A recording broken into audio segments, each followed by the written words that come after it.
Welcome, dear listeners. I'm Jonathan Carlin. And I'm Benjamin Carlin. And we invite you to join us through the Griffin door, your one-way ticket to the enchanting world of Harry Potter. So grab your wands and dust off your broomsticks and join us as we unlock the mysteries behind Prisoner of Azkaban, Chapter 17, Cat, Rat, and Dog. Here we go. Here we go indeed. This chapter, as I was reading through it, I was like, I could feel my eyes like moving extra fast. Like, even though I've read this book so many times, like I'm always listening to it and I was reading and I was just like, and then what? Okay, what's this? Then where? What? Okay, yeah, no, you know, it's it's that chapter. I know. I swear to you, because I normally listen to books at like a double speed or whatever. I think even Jim Dale, as he's narrating it, I think he gets excited and starts to read faster in this chapter. I was like, man, he's like starting to book it a little bit. Yeah. Like, this is like moving. But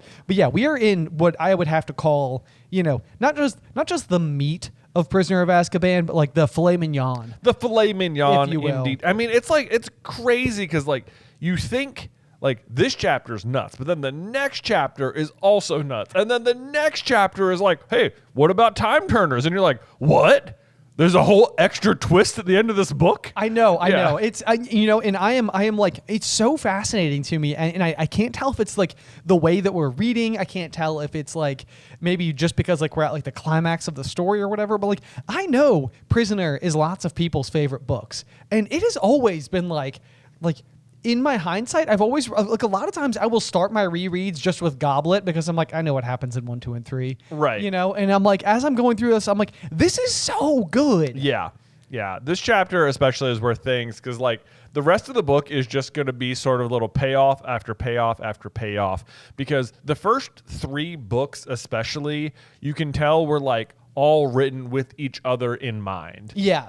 Everything's set up very much so, and now you're finally getting all the little payoffs for like the first section of the story. Right. Yeah. Yep. So yeah, let's go ahead. Let's talk about the chapter art just a little bit, because we've got the kind of an aggressive looking Whomping Willow here, and I have never noticed this before. On the one side, I have seen Ron's legs, kind of sticking out, but on the other, I have never noticed because it almost looks like just a branch, but it's Sirius's tail. Yeah, same thing. I never noticed it before either, and I think it's really funny the way Ron's legs looks like the tree's eating him. It really does. Yes. Yeah. He's just being sucked into the vortex that is the tree. Mm-hmm. Which is kind of fun there. So great chapter art overall. Yes. It's always funny to me as well, because like I feel like the depiction of the Whomping Willow in the films sort of being this like club-fisted thing is never really how I picture like a willow tree to look. Right. But this is sort of similar to that, and I feel like this depiction does work for me. So maybe it's like one of those things where it's like the disparity between a like pencil-esque drawing and like a CGI tree is like different enough to where like one of them somehow feels like unusual while the other one seems to like fit. Yeah, my only thing about the Whomping Willow in like the movies is that like when even they keep showing you like the shots of the tree to like show the progression of the seasons or whatever from outside the castle, and like the branches are always very pointed like upwards on it, whereas like I feel like with a willow tree, it's like maybe there are some, but it's like its main effect is that its branches are hanging down. It's willowy. It's willowy, yeah. So I'm always like, it doesn't look willowy enough. Not that I'm upset with like them fighting the tree or having to weave through it or anything. No, sure.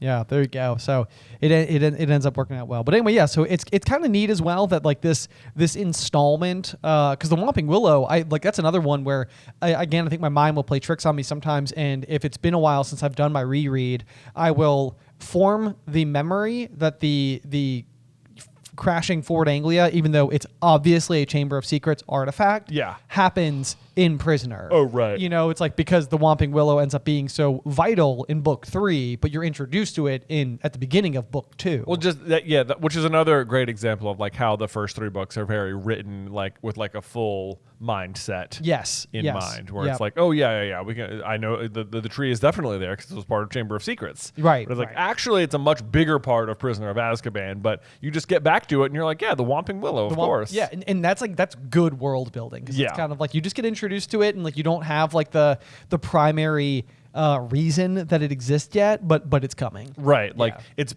great. I feel like it's always really good world building when like a thing that, you're right. It's primary thing will come later, but it has an important thing earlier before you're aware that it's even a primary thing. Right.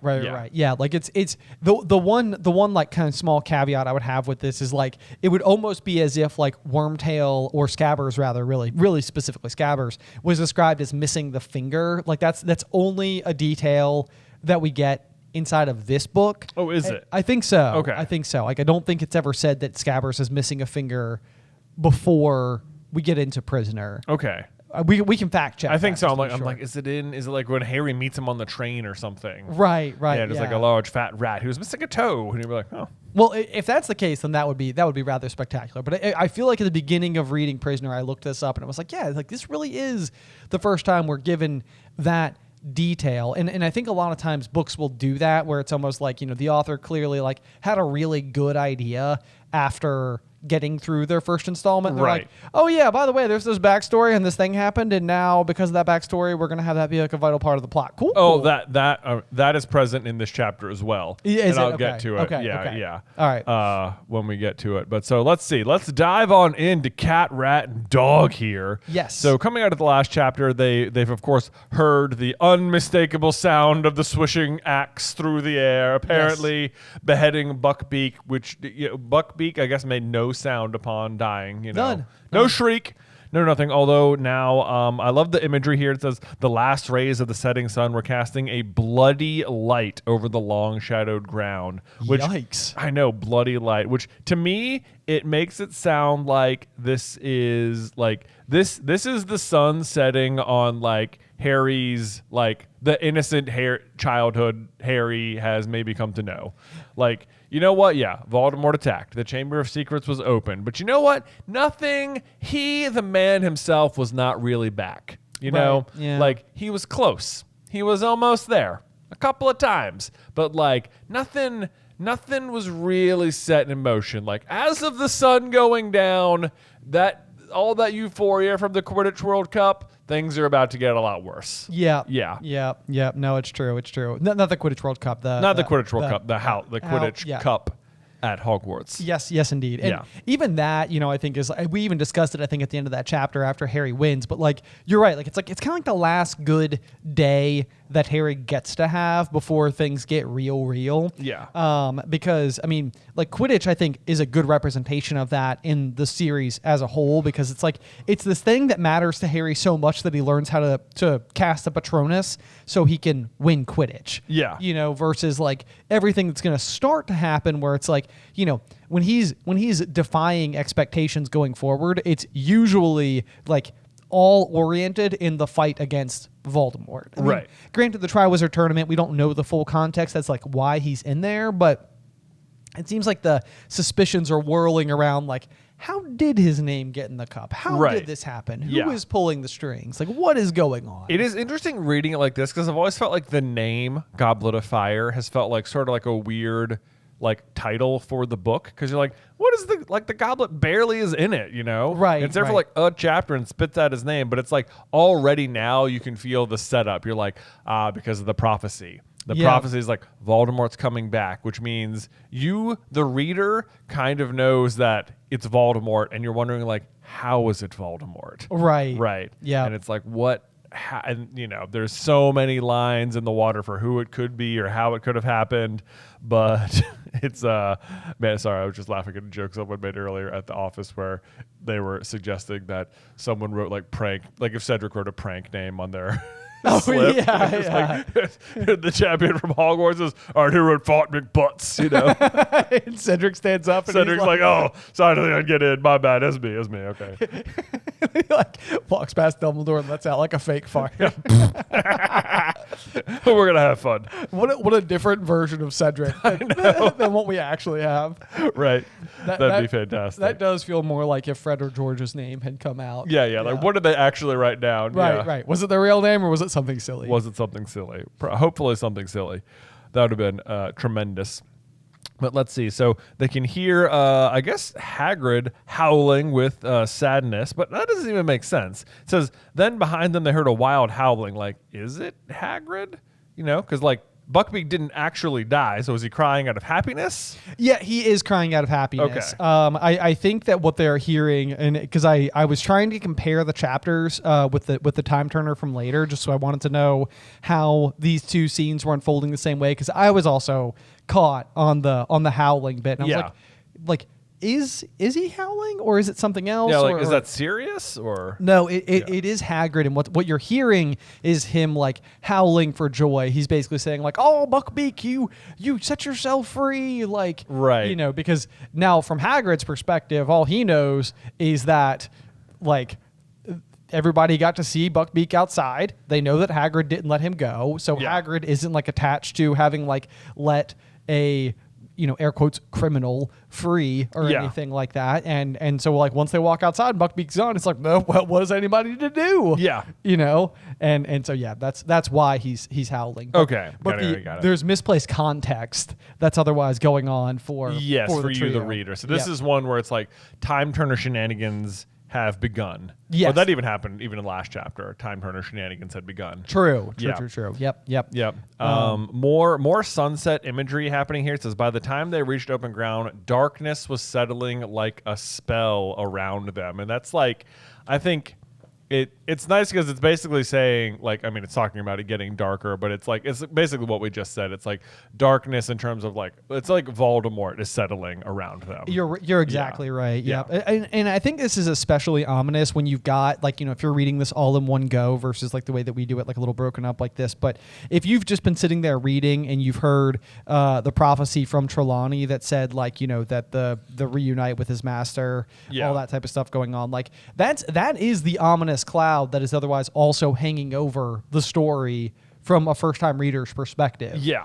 So it's like, all right, the sun's going down. Like it's about to happen. It's about to go down, man. And quite frankly, it is. It is. And then it's like, but like even with the prophecy in mind, you're like, oh man, Sirius. Like if you are reading it your first time, you think they mean the prophecy is about Sirius Black. Of course, yeah. And sure enough, the dog is about to appear. It is indeed. Yeah. So things are going exactly. It's like you have been led right into the trap yourself.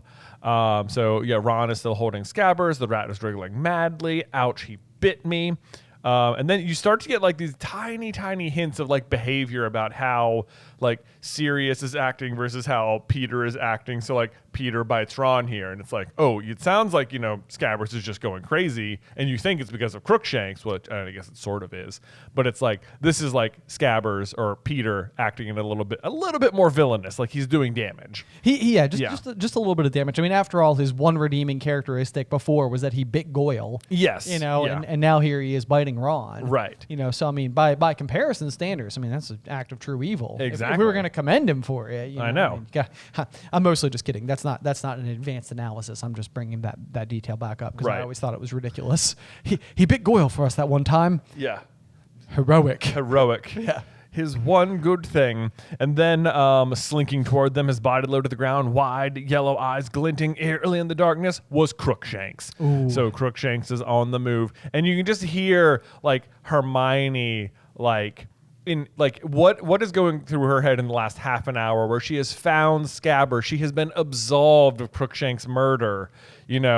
Like everything was like forgiven anyway, and now it's like, oh, now it's even better. Right. Like he didn't eat Scabbers. Like, oh my gosh, like wow. And now like I can hear the desperation in Hermione's voice when she sees Crookshanks appear literally seconds after they've refound Scabbers, and she's just like, no, don't do the thing. Not again. Yes. Not again. Yeah. No. Yep. Right. Yep. But it's exactly like Sirius. It's like Crookshanks is like, I'm going to commit the murder I was imprisoned for. Yes. Yep.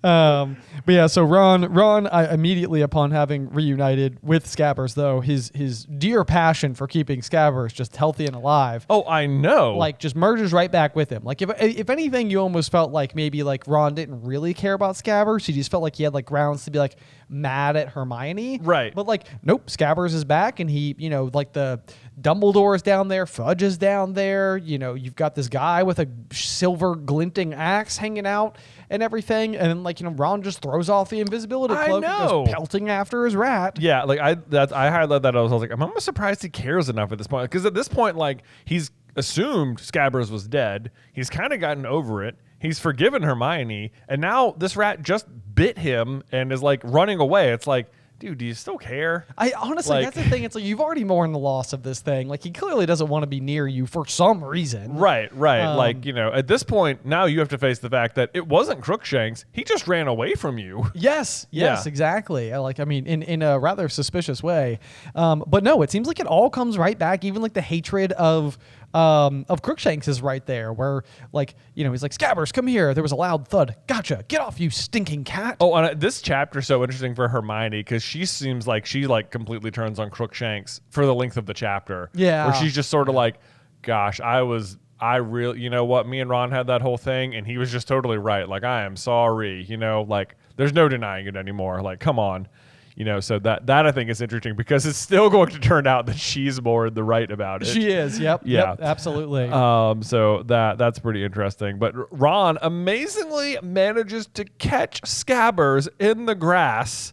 Just even though, like, can you imagine outpacing a cat to catch a rat? Yeah, no, not at all. Not at all. I mean, yeah, like this is maybe like a little bit morbid, but back in the day when I was working in a pet store, I used to like sell mice and rats every day, and like sometimes just inside of their like small glass containers that they were hanging out in, they were like hard to collect. Yeah. So the idea of like one being on the run away from you, right, with human-like intelligence fueling itself. Yeah, like full adrenaline. Yeah. Get out of here now. What was our term for the darkness settling like a spell around them? It's like the idea of catching a rat that doesn't want you at night by outpacing a cat seems ridiculous. It seems crazy. And yet, Ron shows his skills as a keeper, I suppose, and gets Scabbers back in his hands unbelievably. Out from underneath the cloak here, but then the soft pounding of the gigantic paws, something was bounding toward them out of the dark, an enormous pale-eyed jet black dog. And now I'm like, here we go. Sirius is on the scene. I know. It is so exciting. It's like, okay, now it's not the Grimm anymore. Yeah. Now there are other people around to see it as well. It's right. Like, Harry, like you almost like, it's almost surprising that like there's not a line from Harry that's like, y'all see it too, right? Come on, it's right there. It's not just me. Yeah. And I love this. Harry reached for his wand, but too late. The dog had made an enormous leap, and the front paws hit him on the chest. So he actually kind of hits Harry here. I know. A little bit. Yeah, I think like almost so hard that it says the force of the leap had carried it too far. It rolled off him, dazed, feeling as though his ribs were broken. I know. Harry tried to stand up. It's like Sirius, this was a bit of a miss. I know. I think he's just sort of like, he sees Peter. He's in the open, and he like sees Harry like pull out his wand, and he's like, okay, don't hurt Harry, but don't let, like, I can't have anyone stopping me. Right. Like this is too important. So I think that's how I'm interpreting it as well. I mean, and to be fair, this is a situation where it's like there will be time to explain later. Right. He will not be upset that I knocked him over once he understands why I knocked him over. Exactly. But like, we will worry about that problem when we get there. Yes. So let's see. Ron's on his feet. The dog sprang back toward them. He pushed Harry aside. The dog's jaws fastened instead around Ron. And it's like, that is like it's so interesting how you're getting this from their point of view. It's like, in like the way it reads as if like the dog is leaping for Harry and Ron pushes Harry out of the way, and instead he gets bitten. And it's like, nope, you were the target the whole time, sir. Right. Yes. Yeah. He's not getting Ron instead of Harry. He was always aiming for Ron. Right. Yes. Yeah. Always aiming for Ron, because then he begins dragging Ron away as easily as though he were a rag doll, which makes me think I mean, Ron is still like 12, 13-year-old kid. Like, he's heavy. He's heavy, yeah. Yeah. I mean, I'm trying to think, like, how old are you at 12, 13? Like 8th grade by our standards? So I was probably I bet I was over 5 feet tall at least, and Ron is always described as tall. Yeah. So I mean, this is someone who is north of 120 pounds. Like 100 pounds or something. He's just right across the grass, just no problem. Across, yeah. Super, not a problem at all. Let's see. Harry is getting up. He's blinking blood out of his eyes. I'm like, oh, that hurts. I know. Yeah, it's like okay. I mean, it's like the classic, like, for the purposes of telling the story, like everybody kind of needs to be a bit like banged up in the process. Like very much so. Every adventure Harry ever goes on, there's always blood coming out of him somewhere. Always blood. So much blood. And then let's see. Now they've reached the Whomping Willow, and so the branches are starting to whack them as well. Let's see, and they see Sirius drag Ron through the roots, breaking his gun with a sound like a gunshot. Which I hate that image. Hate the imagery of that. Breaking his leg. Breaking his leg. Yeah, What'd I say? You said breaking his gun. Breaking his gun. Yeah. You know how Ron carries a gun? That's wizards. That's a Muggle's gun. Yeah, that's a Muggle's wand. Yeah, there you go. Yeah, okay, it took us a few tries, but we got there in the end. Hold on, yeah. Yeah. Not to worry. But yeah, no, I mean that is like, I mean, the idea of breaking a leg, you and I like ski and snowboard and stuff, and I'm like, it's like my number one fear. Oh my gosh, of that sport I know. is that I'm just like, if I do it for enough of my whole life, it will probably inevitably happen. Oh man, yeah, I know. Yeah, it is. It's a terrible feeling. Just to think about. I know, much less it happening. But man, Ron is going to be a real champ this chapter about the broken leg. He is. Yeah. He's gonna hold up to it rather well. Yep. And either way, at this point, Harry and Hermione are also like, well, we got to get through. If that dog can get in, we can too. Yep. I love the optimism because they are wrong. Right. This reminds me, not to get off book, but it reminds me of the sword tree in Name of the Wind. Oh, I know. Where yes. they which also I guess is kind of described as a willow.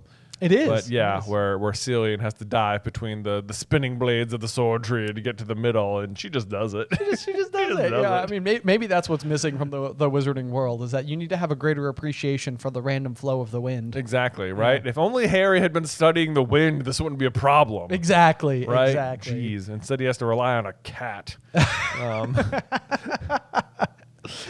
All those people who hear us talk about Name of the Wind all the time are like, guys, stop. Just stop. Just let it go. Let it go. We will not let it go. Yeah, sorry about that, guys. But Crookshanks, anyway, does dart forward. He does know the special knot on the tree, which abruptly causes the tree to turn to marble. Stop moving. Not a leaf twitched or shook. No, there's a moment here where like they're trying to get through the tree, and Hermione's like, "Oh, help, please!" And it's like, who's she talking to, or is she just sort of like panicking, like just pleading with anything? Yeah. I guess that's what she's doing. But help comes. Crookshanks does it. Yep, turns the tree to marble, I suppose. And then what? She's like, how did Crookshanks know? And Harry reveals, like, I love this line. He's friends with that dog, Harry said grimly. That's no mistake. No mistake. I was none whatsoever. That is a great line right there. It's fantastic. Because he's like the grim. Because he's like the grim. Exactly. Yeah. Wow. That's like a little like little on the nose.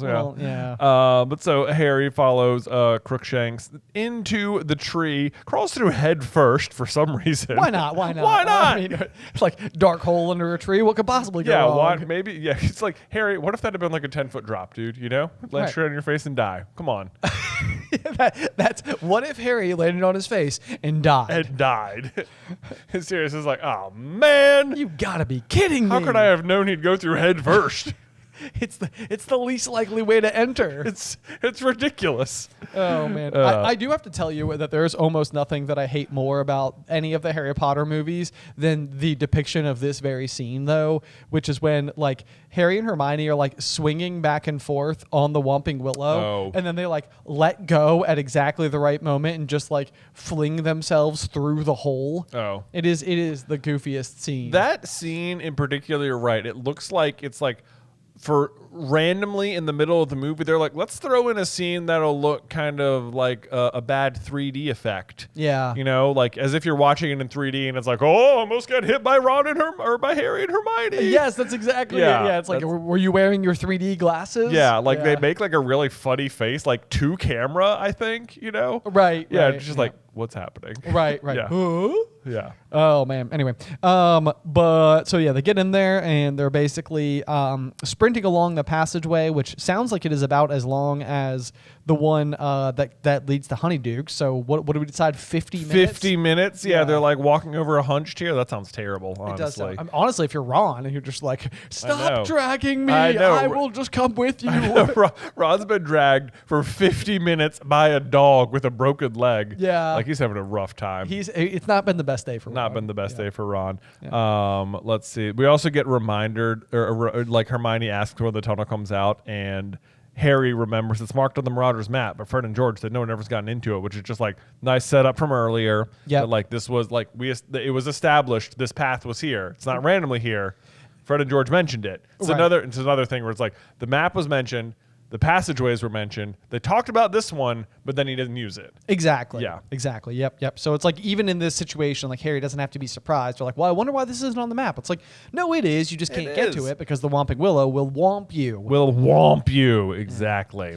Let's see. So yeah, 50 minutes through there, and then they get into the Shrieking Shack. Or I guess they don't know it yet, but they're in a room, very disordered, dusty room. Paper was peeling from the walls, which I love the idea that when they built the Shrieking Shack, Dumbledore was like, let's put up some wallpaper. I know. Yeah. Let's make it look nice in here. Nice and cozy. Yeah. There's certainly something we could do. What color do you think it is? For whatever reason, I think it's lilac. Oh, I was thinking like pink. Okay. Yeah. Like I was thinking like a light purple. Like a light purple. Yeah. So, okay. Cool. So I mean, we're on the same there. page. Yeah, for sure. But every piece of furniture was broken, as though somebody had smashed it. The windows were all boarded up. We of course are now learning that we are inside the Shrieking Shack. Yes. And then Harry notes that like ghosts didn't do that, and it's like, well, yeah, thank you. Duh. Yeah. Okay. Yeah. Good one. Yep. Very haunted in these parts. As they creep their way through, though, we also see them turn off their wands using the spell Nox. Yes, this is like a fun bit of trivia. Like, wizards don't really have a way to turn lights out. Right. Yeah.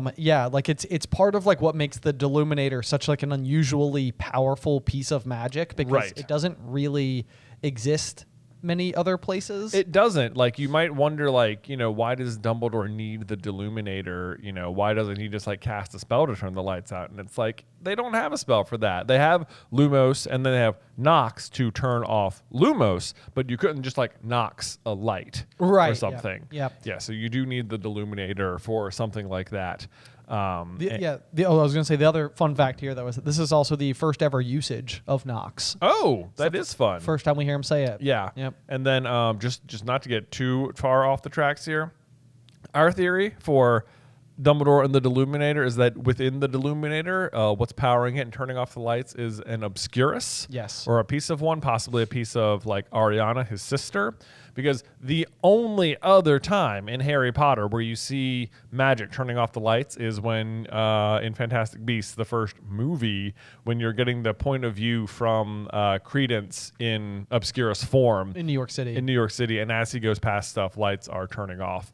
And then we know that Dumbledore had a sister who was an Obscurus, and it has the same effect. And those are like the only two times we see it. If you're thinking in your mind, what about when Dumbledore puts out that candle in Prisoner of Azkaban at the beginning? That's a movie thing, and it's not canon, so that doesn't count. And maybe it's just a handy Muggle magic trick. Yeah, maybe he's just doing like a fun Muggle magic trick, but otherwise. There you go. That's the fun thing about Nox. Yep, that is a neat one. That is a neat one. The other thing I think is kind of interesting is that they then make it into the next door where they find a magnificent 4-poster bed with dusty hangings, which this really is one of those things where like Dumbledore was kind of going all out. He's like, we'll plant an expensive and rare tree. It'll cover up a passageway. We'll build him a nice little like house with some lilac wallpaper, a nice big 4-poster. Right. Also, don't skip over it. Harry SWAT kicks the door open. Is that what it says? No, it just says, wand held tightly before him, Harry kicked the door wide open. Yes. Okay. So I'm just imagining like gun drawn, boom! I can Police! Yeah. Wizard! Third year! Here we go. That's good. That's good. Yeah. They run in the room where they see Ron with his leg kind of sticking out at a strange angle. They run forward. They ask, where's the dog? And Ron's like, not a dog. Harry, it's a trap. He's the dog. He's an animagus. Oh, man. So when we were kids, our dad would read us these books. Yep. And I think it got to about... I think we got to the chapter before this one, Professor Trelawney's prediction when me being the oldest just could not wait anymore and just like read the rest of the book. No, you didn't. Yes, I did. I don't think I knew that. Okay, I think I was just like, I'm just gonna finish the book, and I went and I read it just by myself. So, and this was the chapter, and it was like when I read that line, "He's the dog, he's an animagus," I can like picture myself on our couch in our like childhood home. Like I am still like I'm there. You know, this line transports me right back there. Did you gasp? I think I probably did. Like no, whoa, no, yeah. So that's I feel like I'm in the living room right now. The rest of this book is full of so many incredible flourishes. Yeah. Where the payoffs are so good. Yes. Yeah, really good, really good. So he's an animagus. Even when he's saying that, you don't entirely know who he means just yet. But then comes Sirius out of the shadows, doing such a dramatic entrance, not doing anything to make himself look like a good guy or anything. Yeah.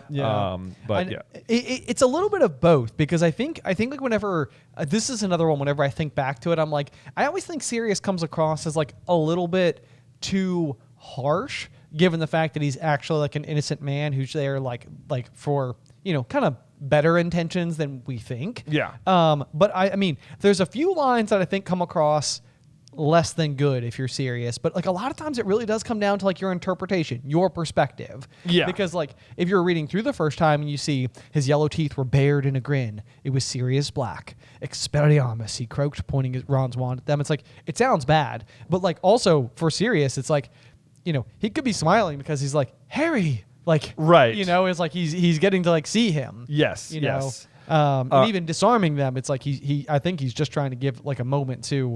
The use of Expelliarmus, I feel like is like a little hint where it's like earlier, like Scabbers bites Ron, but here Sirius is using Expelliarmus, which is like Harry's move. Right. Which maybe not quite yet. It hasn't quite become a signature spell. That really happens more like in the graveyard. Right. Yeah. But like this is like he's disarming them. He's not hurting them in the moment. Yep. Yeah. And then let's see. He says, "I thought you'd come and help your friend," he said hoarsely. And it's like, you're right. It's all context, because like from Harry's point of view, this probably sounds like, I knew I could count on the best intentions of, you know, the good guy or whatever. But it's not. He's like complimenting him here. He's like, I knew, he's like, of course you would, you know? Right, because your father would have done the same for me. Even that is like, it's like he's trying to be so nice and it's coming across so bad. Oh, man. He's like, I'm grateful. I'll make everything much easier. Yeah, and it's like, then it says, the taunt about his father rang in Harry's ears, and it's like, it's not actually a taunt. Yeah, he is like genuinely complimenting him on the kind of friend that James also was. Exactly. And then it says, a boiling hate erupted in Harry's chest, leaving no place for fear. He wanted his wand back, not to defend himself, but to attack, to kill. Goodness, like I'm not sure Harry even ever gets this mad at Voldemort, you know? I know. Yeah. Yeah. I mean, it's interesting, like where the anger comes from with Harry at certain times. Yeah. Because like, you're exactly right. Like most of the time, it's like it's good versus evil when it comes to Voldemort, but it never seems like hatred. Right. Like even when it comes down to like that final battle, like Harry is just like, dude, show remorse. Like it's like down to like the very last moment, he's like, you can still do this. Like, I know. On. I think because like with Voldemort, it's like it's never like personal. Like right. The true. prophet, like he is Voldemort targets Harry not because he has any personal connection to him at all besides the prophecy, and he kills his parents because of the prophecy, and it's like it's terrible and mean and awful and the worst, but it is not like a personal thing to Harry. It is just about Harry's in Voldemort's way. Right. You know? And then, but like this is extremely personal because this is the person who told him how to do it. Yes. Who was their friend. And I think that's why it makes Harry like so much more angry at Sirius here than he ever seems to get at Voldemort. Right. Yeah. So, let's see. But then, gosh, Ron and Hermione, both having great chapters here. Ron speaks up. If you want to kill Harry, you'll have to kill us too. Which is just like, man, good for you, Ron, sitting there dragged for an hour underground with your broken leg, still ready to fight. Yes, you know? But I know, yeah, and I love the line though because it says something flickered in Black's shadowed eyes, and like again, maybe it sounds bad, but like what he is witnessing here is James's son having grown up to have friends who stand by Harry the same way. I know. He's like seeing himself in Ron. He you know? is, yeah, 100%. Absolutely. Like I would have died for my friends. You know. Yes, you're That's right. What's happening. That's exactly yeah. it. Oh my gosh, yes. So it's like he's just like y'all are us. Like y'all are us. And, right. And he's right. Like they are them. Yes. But so in that moment, like, you know, Sirius does sort of like he sets aside his agenda and he's like, lie down. You're gonna damage that leg even more. Like he's attempting kindness. Right. It's like, yeah, like all of a sudden, yeah, you will damage that leg more. This is another clue to like who the real Sirius Black is right here. And it's sort of like, but again, from their point of view, it's just like all he's saying is get out of the way. Yes. Yeah. Yes. Yep. This next line is like one of those where I'm like, Sirius, phrase it better, Oh man. my gosh, I know. He yes. says, there'll only be one murder here tonight, said Black, and his grin widened. I'm like, dude, no, not time to be vague. Yes. Not time to be vague. Crystal Here's what clear. you should have said. Here's what, yeah. Like, did you hear? Yeah. Sit down. And he's like, you'll have to kill all three of us. I'm only here for the rat. He's hiding as a man named Peter Pettigrew. Like, yes. That should have been your next sentence. Yes. Or I'm not here to harm any of you. Right. Like, you know, it's like you're going to have to kill all three of us. It's like, I'm not going to hurt any of you. Yeah. Let's make that clear. I mean, none of the three of you harm. Right. Like, that, you know, they might not believe you, but that's what you should say. Instead, what he goes with, like, there will be one. There will be, like, you'll have to kill all of us. We'll see. I'll only kill one of you. It's like, serious? Come on, my man. Yeah. Oh my gosh. Like, this is like, stop being so vague. This chapter is so well written, but also there is so much vaguery being thrown around by the adults in the name of a fun reveal at the end of the chapter. I'll take it for that reason. I'll take it for that reason, but no one would talk like this. No one would talk like this. I know. And then Harry starts egging him on, and he's like, "What? You get soft in Azkaban?" Yeah, I know. Hermione's like, "Harry, you idiot!" Yeah, oh my gosh, I know. Harry also. This is also really good. It says, "Didn't care last time. Didn't mind slaughtering all those Muggles to get to Pettigrew," which I feel like Peter's name is brought up here just in case you, the reader, have forgotten that that kid they mentioned earlier. Like, hey, just remember Pettigrew? Remember I said his name a couple times?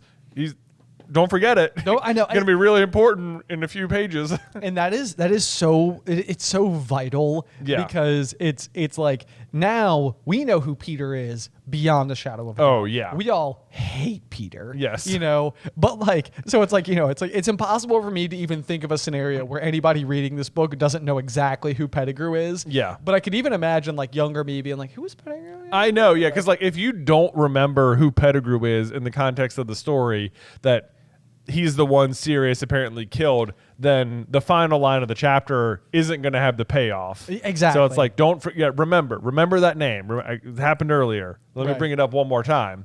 Yep. So there's that. Hermione tries to shut Harry up, and you know Harry is not having it. He's like, he killed my mom and dad. And then, oh my gosh, let's see. We go down.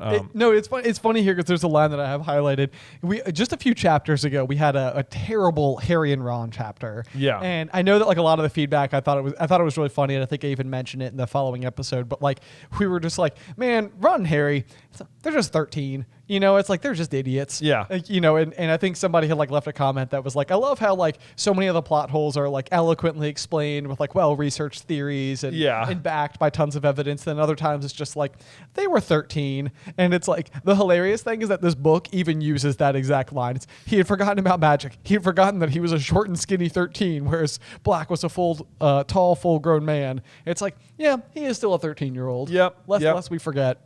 As ever, though, yeah, good to mention, he'd forgotten about magic. They so often do. I think we brought that up a few times in the last chapter.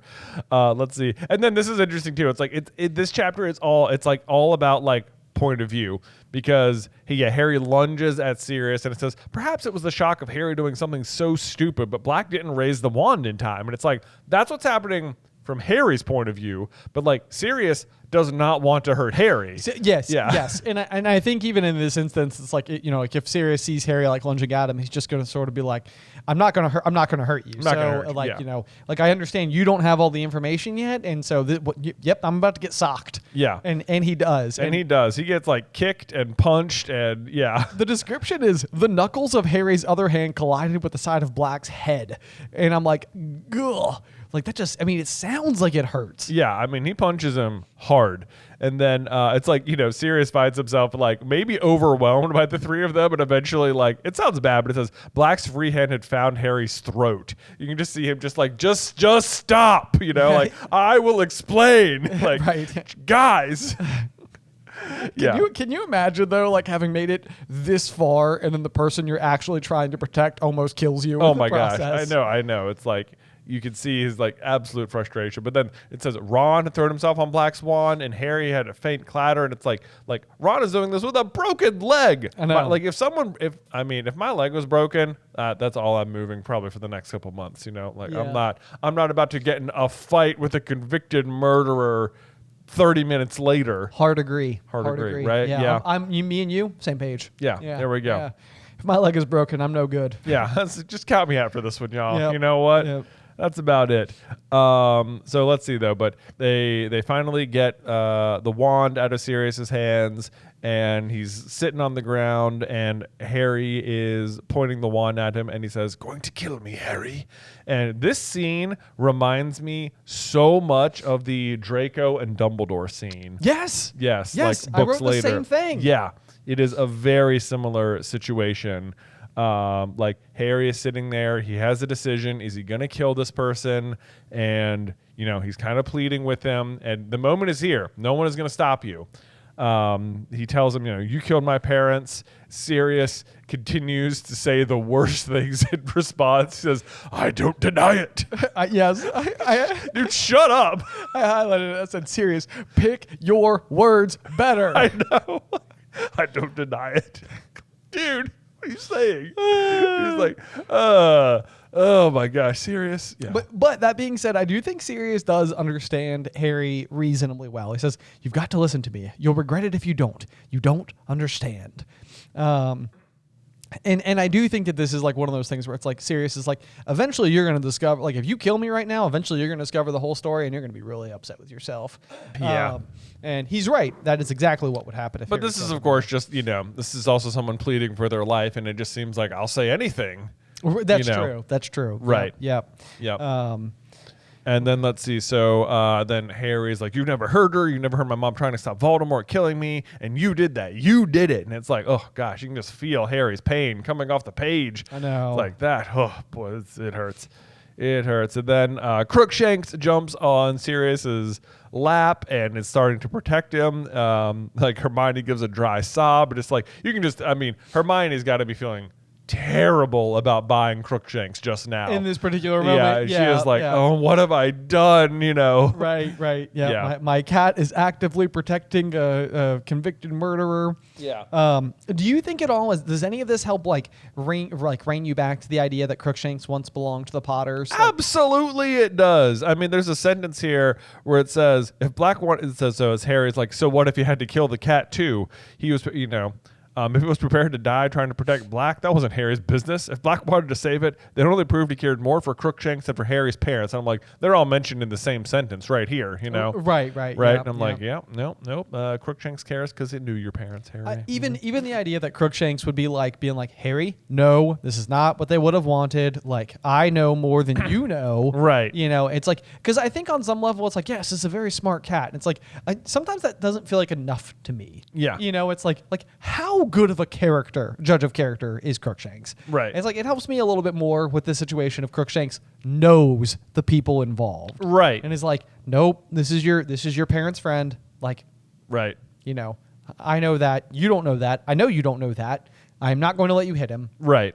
Yeah.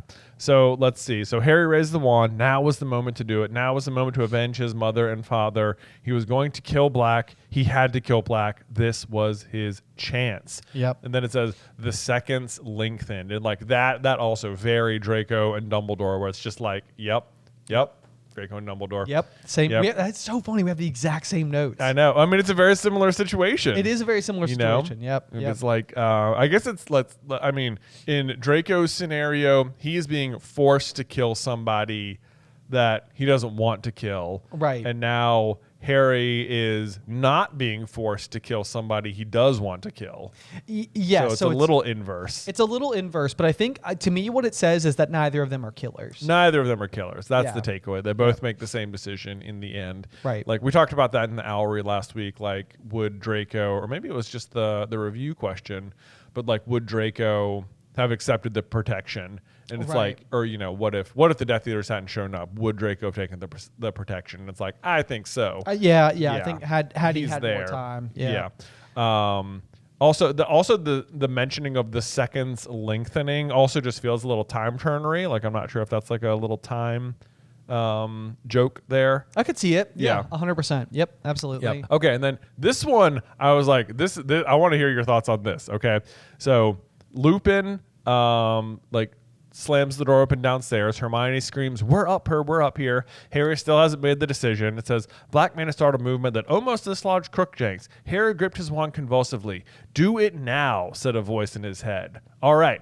Do you think the voice is the Horcrux? Yeah. Yeah? I do. I think so. I as you were reading it, I was like, now. I think I know where he's going with this. Yeah. Yeah, because Harry had all the time in the world to do it. Yeah. And he clearly didn't. Clearly didn't. Where is this voice coming from? Right. Where's this voice coming from? It's not Harry. It's not Harry. Because it could have just done it any of these other times. Right. Like, as far as Harry is concerned, he's in a life or death situation with somebody who wants him dead. And who he's wanted to kill. And he who killed his parents. And he has the upper hand on. Yeah. Like, there's no way what it takes is yet another person entering the room for Harry to finally be like, do it now. It's like, no. Yeah. That It's seems already been unlikely. decided. Yeah. I think, he would have done it. Yeah. So I think it is. I think this is as angry as basically Harry will ever get, I think, for the rest of the story, maybe. Possibly. Yeah. Certainly the most emotional he is whilst angry. Like, it is mentioning his desire to kill. Like, it never says anything. Like, he never gets towards there ever again. Yep. Even when he's facing Voldemort, he's like, remorse, Tom. Remorse. Yes. Yeah. Yep. Like this is where he's at. And I think like he's at his absolute what I'm getting at is he's at his like the weakest he's ever going to be at in terms of like anger or anything. It's like at no point really does the Horcrux inside of him ever like influence his decisions at all. It lets him talk to snakes, and sometimes you can see in Voldemort's mind.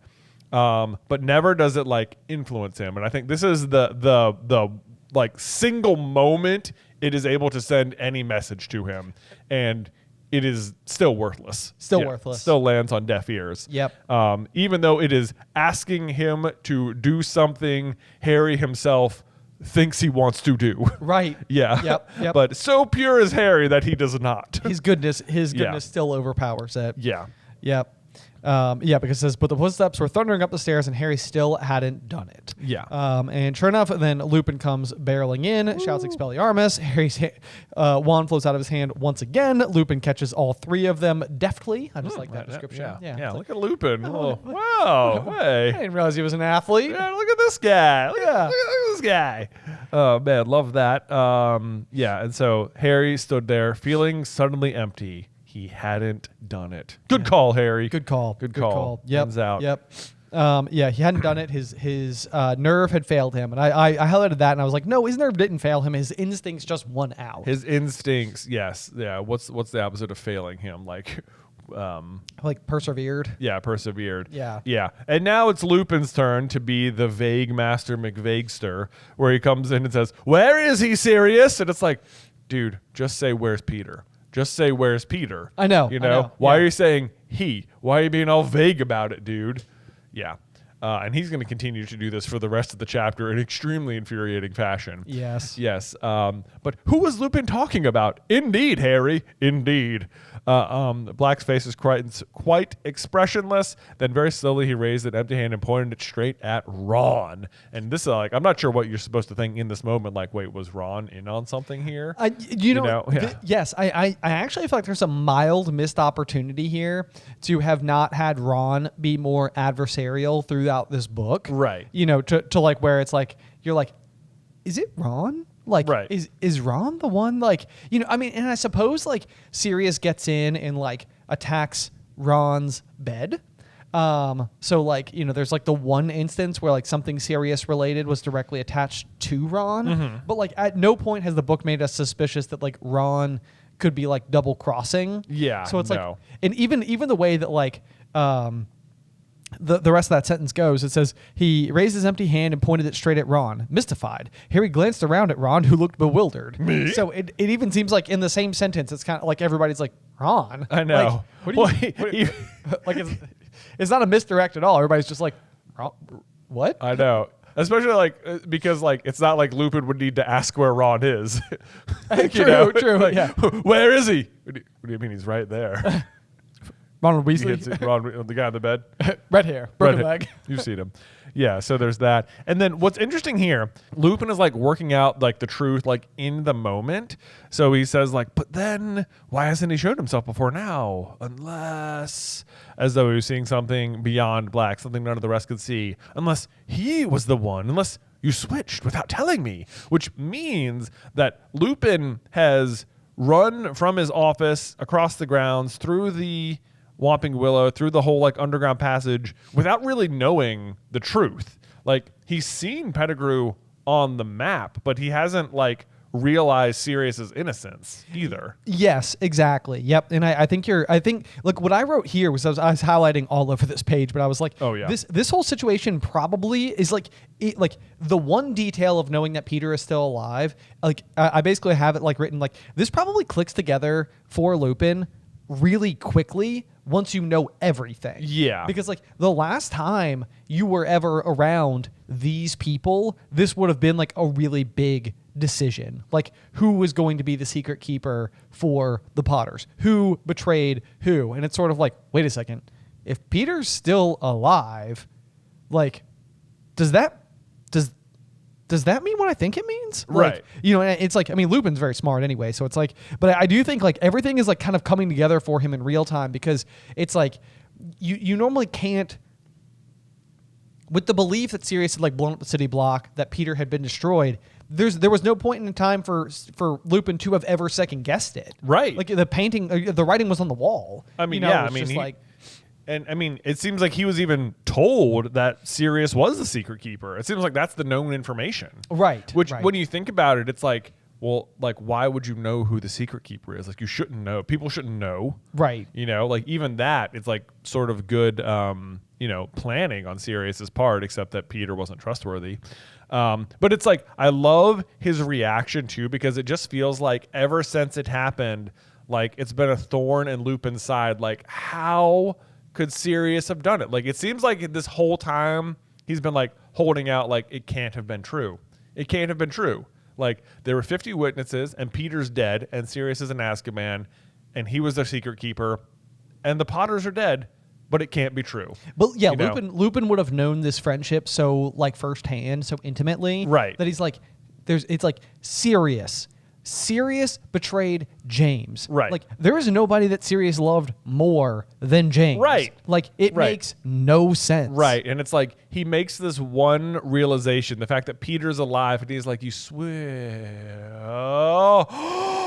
Oh my, like, you can like feel the relief, like washing over like 13 years of pain, like just coming away from him, like in the moment. And he's just like, I knew it wasn't you. I knew it. Right. Like he just immediately helps him up and it's just like, oh my gosh, like they embrace like a brother. And it's like he immediately forgives him. He's like, I get it. I understand immediately the entire thing that's happened. Yes. And I mean, this is a huge moment for Lupin because the day that the Potters died, he lost James, Lily, Peter was killed by Sirius, by his recollection, and Sirius went to Azkaban forever. So Lupin, who is a werewolf and only had these 4 friends, lost all of them in one night. One fell swoop. Yep. So, like, for Lupin, this is the first time he has seen a friend in 12 years. It is crazy. Yeah, it's ridiculous. Like, this is a huge moment for Lupin. Huge moment for him. And it's just like it must be such a relief. Yes. Such a relief for him.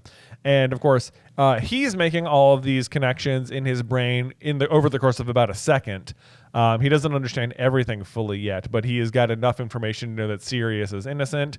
And then seeing Lupin help Sirius makes Hermione think suddenly like, oh my gosh, like maybe she's been suspecting him the whole time, and she outs him as a werewolf. Yeah, which is like such bad timing for everybody in the room. Yes, indeed. I know. Yep, and it's definitely like one of those things where, like, I think as you see this scene sort of like unfold, like obviously all of a sudden the trio don't know what the heck is up with Lupin and why all of a sudden they're like buds. Yeah. And it's like, this isn't good, you know, I know. like, because now they feel like very betrayed. But I think you also get like an instant in one line from Ron, you can fully comprehend the way that the wizarding world sees werewolves. And it's this line here, I mean, where it just says like, you know, Ron made a valiant effort to get up again, but fell back with a whimper of pain. Lupin made toward him, looking concerned, but Ron gasped, "Get away from me, werewolf." Oh, I know. And it's like, you get the whole scope of wizard prejudice in one sentence. I mean, it's Ron and Hermione. You know, first, I mean, she's accusing him of being a werewolf, and then Hermione screams, "Harry, don't trust him. He's been helping Black get into the castle. He wants you dead too. He's a werewolf." Yep. And it's just like, yes. And then you're right. Ron has that line a few lines later, and it's like, yep, you're seeing the scope of the wizarding world, like what they think of werewolves. And it's like, because Ron and Hermione, of all people, are not where you'd expect prejudice of this kind to be coming from. Yep. Also, we sort of skipped over. There's a nice. sorry. No, I did too. But like when Lupin enters. Just this is like it's such a tiny thing, but he addresses Sirius by his first name. He just says, "Where is he, Sirius?" Oh, you know, yep, okay. yeah, which is something Harry the entire time. This entire book, he's been calling him Black, and as soon as he learns the truth, he will switch too. Oh, Yeah, which is fun. That is cool. Yeah. It's like more of like a It's like a personal thing. Yeah. or like we're friends now. Yes, first name basis. Yep. So I love that little tiny detail in the way they refer to him. And then Lupin, as if he's just teaching a class, "Oh, how long have you known?" And then, since Snape sent the essay, and Lupin's like, yeah, that was such a lame move by Snape. It's a very not cool move. And this is another one of those, like, you know, I think I talked about it in the last chapter, but like, you know, Lupin also assigns then an essay on vampires. Yes. And that's sort of like my little, like, you know, in my head canon, it's kind of like, okay, you know, this is Lupin kind of backhandedly getting back at Snape, being like, "All right, you're gonna do one on werewolves, I'll do one on vampires. Let's go. You bat-like creature, you weirdo." Yeah. But he even says he assigned that essay hoping someone would realize what my symptoms meant. So it's like Lupin was not foiled by Snape's decision to do this. Like, he is like, "Snape, I know exactly what you were doing. You were trying to get somebody to figure out what's going on with me." It's like, thank you for making the Wolfsbane potion. That was not cool. Right. And so it's like, so like the retaliation of doing the vampire essay, it's like, it does feel intentional to me. Oh, all of Lupin's retaliations are so funny. I mean, the whole. I mean, I guess Snape could have been doing it because Lupin did the whole like vulture hat thing with Neville. I guess, but like, you know what? Snape did that to himself. Snape did that to himself because like he was bullying Neville earlier that day. Exactly. And you know, Lupin's not going to take that lying down from this guy. You know, not at all. Yep. So let's see. So Lupin reveals, much to the surprise of the trio, that the staff already knows he's a werewolf. And then Ron, another bad look here, he says, "Dumbledore hired you when he knew you were a werewolf? Is he mad?" I know. Like, Ron. It's like, come on, man. I know. Yeah, and you know, he says, Lupin responds, "Some of the staff thought so," said Lupin. "He had to work very hard to convince certain teachers that I'm trustworthy." And Snape. I'm like, I was like, AKA Snape. Yeah. That's like, I'm trying to think like, Flitwick, no way. McGonagall, not a problem. Right. Like, you know, who are we talking about here? Professor Binns? I know, You know, yeah. it's like He's going to be fine. He's already dead. Yeah, like all these people would have just had him as a student, you know? True. Right, and then be like, what, Lupin? Yeah, he was a great student. Sure, hire him on. I don't care. Right. Like, they would have known he was a werewolf the first time around. Exactly. That's the other thing, too. It hasn't been that long. It hasn't been that long. It's been like 10 years. Right. Yeah. Maybe a little bit more. But let's see.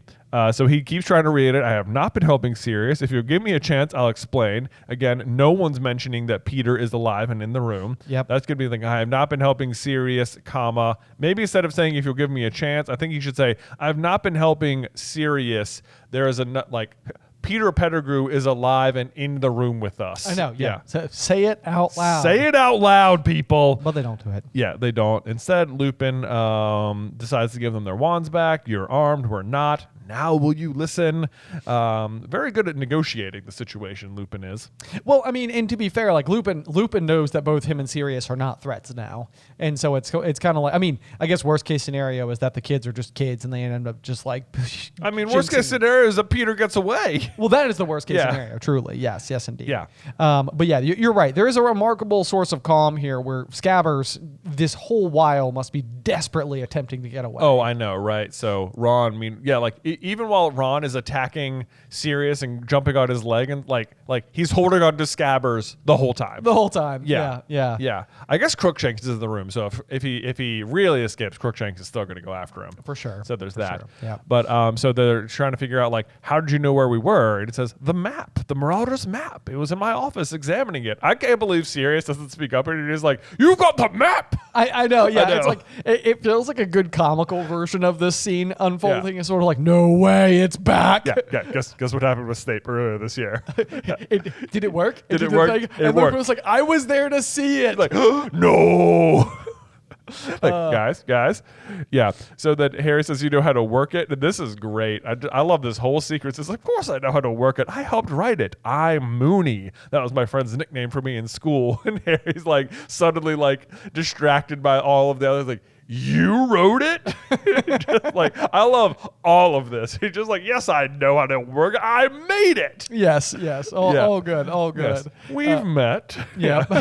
But he's like, I had an idea that you, Ron, and Hermione might try and sneak out of the castle to visit Hagrid before his hippogriff was executed, and I was right, wasn't I? Yeah, but you didn't do anything to stop them. Exactly. Yeah. I was like, of course you did absolutely nothing about it. I know. Like where were you earlier? It's not like he was standing halfway down like the way to Hagrid's and was just like, I thought you might do this. Here you are. I can see you on the map. Invisibility cloak. Like, whatever. But they don't do that. I guess he doesn't. I guess he's like, maybe he's watching out for Sirius to show up or something. Maybe so. I guess, which he does, and then he gets into action here. Right. But like, and then I love the more the lines are revealed, like how much they're all friends. It says, you might have been wearing your father's old cloak, Harry. It's like, how do you know about the cloak? The number of times I saw James disappearing under it. It's like, you could just, like, I love reading it knowing how good friends they were.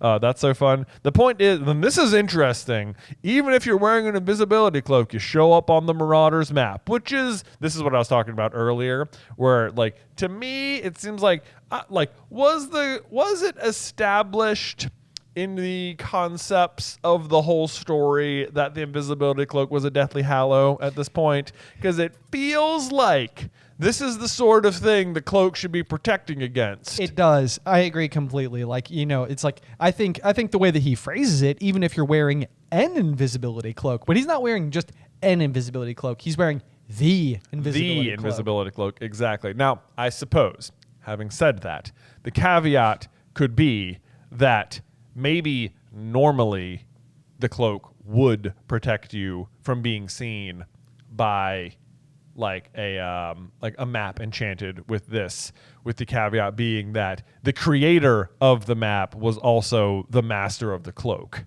That is true. So that is true. So like there's that right wiggle room if you want to be under there. We can maybe grant that because it feels a little bit like, even if James was like, that's weird, it's not working. I wonder if I can if Sirius is like, James, I keep adding you and it keeps disappearing every time you go under the cloak. James is like, let me try. Right. I could see a world where it's like, That's odd. I wonder why it made a difference when I did it. Right. And James would be like, I'm just better at magic than you. And then they like push each other's shoulders and like, kind of grin and smile. And then he pull out a snitch and ruffle his hair. Yeah, exactly.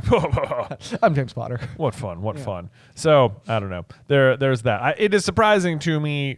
This is like Moody's eye. It's like, I can't believe Moody's eye can see through the cloak. I can't believe the map can see under the cloak. But they both can. So, there's that. Excuse me.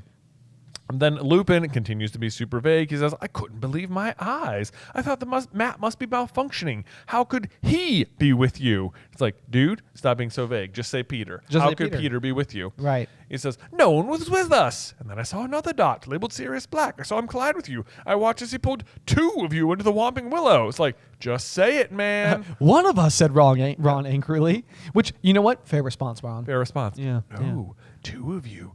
Do you think I could have a look at the rat? And it's like, as soon as he says that, it's like, what about the rat? What about the rat? He said evenly. Yeah, what's Scabbers got to do with it?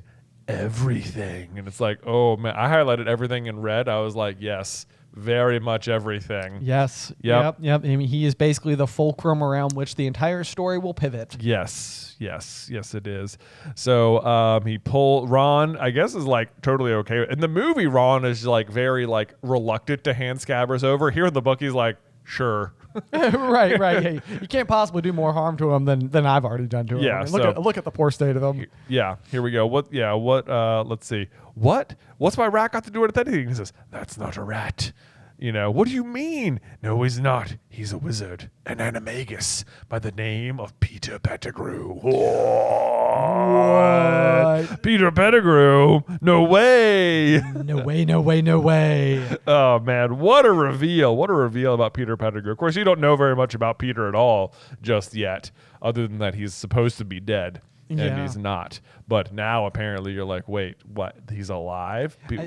That is like one of the most shocking things about all of Prisoner of Azkaban, where it's like you can't believe that Ron's stupid rat is a human. I know. That's the thing. You're like, Scabbers has been a rat the whole time? Right, yeah. Or has been a human the whole time? It's like, no. Surely not. But then here comes the rest of the next chapter to tell you the full story now, give you a lot more context about Peter. And the next chapter, Mooney, Wormtail, Padfoot, and Prongs. Another great one. It's just more time in the shack.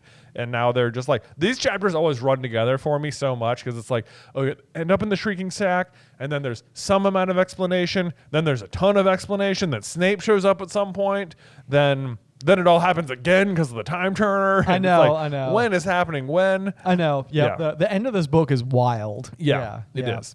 Yeah. So. Very good one, but I love that. I love the Peter Pettigrew reveal. Everyone's speaking way too vague for the whole chapter. Like, they definitely could have been way more clearer from the beginning, but it's all okay because the reveal at the end is just so good. I'll take it. Take it. Yes, absolutely. So that does bring us to the end of chapter 17, though. Jay, do you have a review for us? Well, of course I do. Today's review comes from You-Know-Pooh. Oh, wow. They'll be killed in their sleep. The constipation sensation that's gripping the nation. All right. It says, hey, brother, I'm almost as obsessed with the podcast as I am Harry Potter. Even though I practically know the story by heart, I love hearing y'all's opinions and how you break down the story. My question for you is, what if they let Harry join the Order? What if they let Harry join the Order? Okay, so let's see. I'm trying to understand where the question is coming from here. Like, do you mean join the Order instead of going back to school in year 5? I mean, I suppose join the Order and go back to school. Okay. Okay. I think so. Here's, as I'm thinking about it, because like Harry gets to Grimmauld Place and Sirius is like, he has a right to know. And, they all have their big meeting and kind of tell him as much as the story, as much as the plot lets you know. Yes. Without giving away, the ending or anything right up front. Right. And I think that's probably the main difference is that if you're Harry, who is allowed to know some things but not be in the Order, you're allowed to know that Voldemort is looking for a weapon and yada, yada, yada. That's it. But if you're in the Order, you're probably allowed to know that Voldemort is looking for a prophecy that has to deal with you and Voldemort. Yes, indeed. And if that's the case, it's kind of interesting because then you know like the duty that everybody keeps coming back from. You need to fix that. I can do it while you talk. Okay. If that's because we keep seeing like different examples of like Tonks coming back and being like super sleepy and tired, and Arthur's like, I can cover for you tomorrow night. Like, you know, I'm doing pretty good on sleep, and you would have a better idea of like what they're doing. The first thought that crossed my mind was like, they wouldn't let Harry guard the prophecy itself himself. Absolutely not. No, and that would be my immediate. I was like, Yeah. well, if he's in the Order, then you know maybe he takes on one of these shifts. But then I was like, no, that's a terrible idea, because then he's just exactly where the Death Eaters are attempting to lure him in the first place. All around, it probably would have made more sense to just like tell him the information up front, because like Dumbledore's real reason for not telling him is just that like I wanted to protect your like childhood for like one more year. Like I didn't want to put the burden of the prophecy on you like until I absolutely had to. Which, yeah, I mean, it's so frustrating. It's so frustrating because like you think, because it means Dumbledore has to ask Harry to do all these things without any information. You know, he's like the occlumency lessons with Snape. You know, he's like, just learn it, okay? He's like, what? Like, what? You want me to get tortured by my least favorite person to learn a skill I'm bad at for reasons you won't tell me? Meanwhile, you won't talk to me at all about anything. I know. And like, especially because you want me to block out the kind of things that help save Ron's dad's life. Right. You know, and it's like, I feel like if Dumbledore, I mean, he could, like, here's how the conversation can otherwise go down if he's like a little more open about it, is like, here's the thing. What we're guarding is a prophecy. It has to do with you and Voldemort. It is a huge part of the reason that he attacked you that night. Fortunately, I know the prophecy, so I can tell it to you. However, Voldemort has been known to be able to read your mind. So if I tell you the prophecy, we might give him access to it. Right. So I need you to learn occlumency so that I can tell you the prophecy. Right. There you go. There you go.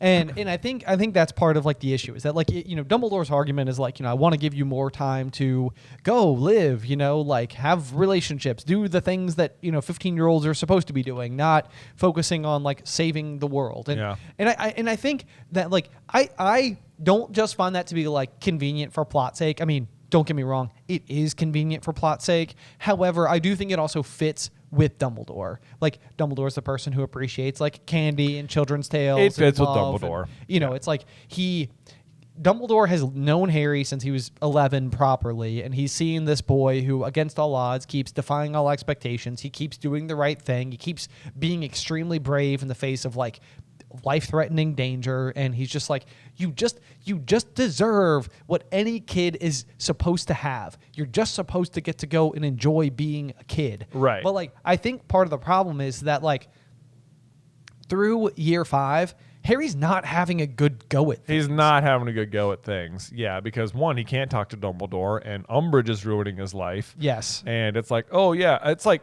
I mean, in Dumbledore's defense is that it's crucial for Harry to have these experiences because that's part of what makes him like human enough to defeat Voldemort. Right. Which, like, I mean, it ends up working out, but right. But like, that being said, though, his own best friends were already willing to die for him when they're 13. Exactly. You know, so it's like he's already shown a level of care and commitment and, you know, friendship to these people.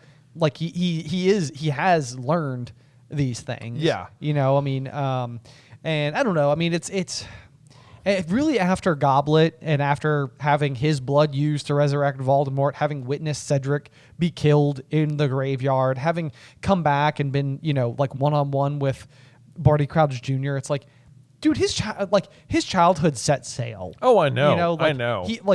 Sure, all kids deserve that. They all should have that. Harry, unfortunately, is not being permitted that life. Oh, like, I know. you It's know? like you're really clinging to something that is like, yeah, been left behind, you know, the moment Voldemort came back. Exactly. Right. Yeah. Exactly. Yeah. So it really is. It's kind of interesting. But I think, you know, the big thing there is that if Harry knows more about the Order, then he probably doesn't go there on, you know, a rescue mission or whatever to save Sirius. Right. Most likely.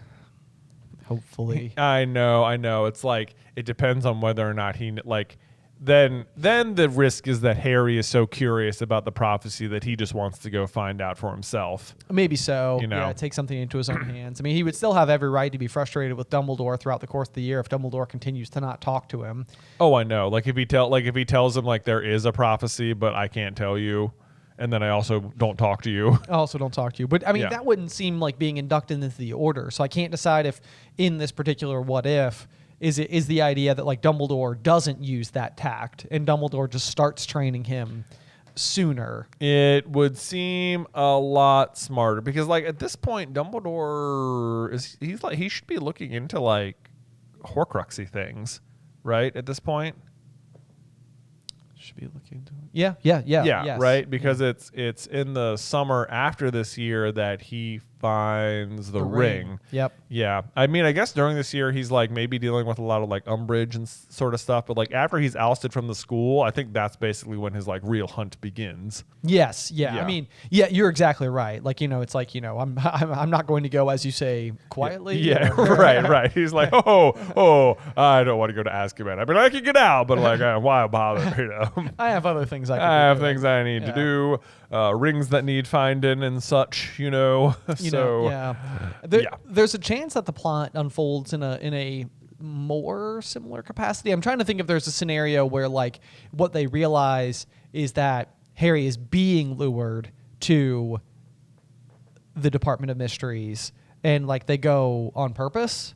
Would there be a scenario where that happens and like the duel between Dumbledore and Voldemort also still happens? And I mean, boy, I can almost see like if he's in the order, maybe he talks to Sirius a lot more, and like Sirius is so bothered by being cooped up that they like cook up their own little plan to like trap the Death Eaters or something. I could see that. Right. I could see that. I could even see a world where like Sirius is so frustrated and pent up and Harry wants to know what's in the prophecy so badly that like Sirius sees his role as Godfather and allegiance to Harry as greater than his commitment to the Order of the Phoenix. Right. Like Harry deserves to know what's in the prophecy, like what got his parents killed and stuff. Yeah. So instead of the argument being like, with Molly, he deserves to know or whatever, it's like, this is like the this prophecy has to do with Harry. If he wants to get it, then I'm going to help him. Yeah. And they're going to be like, Sirius, don't do that. And he's going to be like, well, I'm going to. Yeah, exactly. I could definitely see something like that going down for sure. Yeah. Otherwise, it just seems like,